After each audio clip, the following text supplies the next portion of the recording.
Turbo diesel V8 70 series LandCruisers are no stranger to dusted engines, thanks to an inferior factory air filter and an inadequately sealed airbox. A dusted engine can not only cut an off-road trip short, but also shorten engine life and lead to a costly rebuild.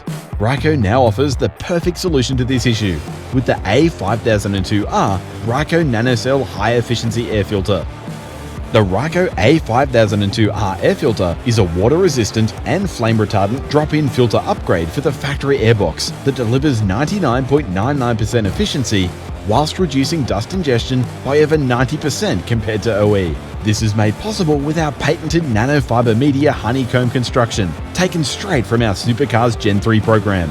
The A5002R air filter also features a unique seal design that does away with the OE gasket and allows the filter to seal perfectly within the OE intake system.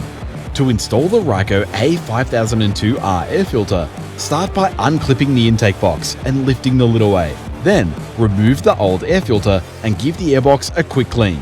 From there, place the new Ryco A5002R air filter into position, ensuring the filter seal is correctly placed within the airbox. The airbox lid can then be refitted to complete the install. Protect your 70 series LandCruiser's V8 engine from dust with the A5002R Ryco NanoCel high-efficiency air filter, now available from all Caring Mechanics and automotive retailers.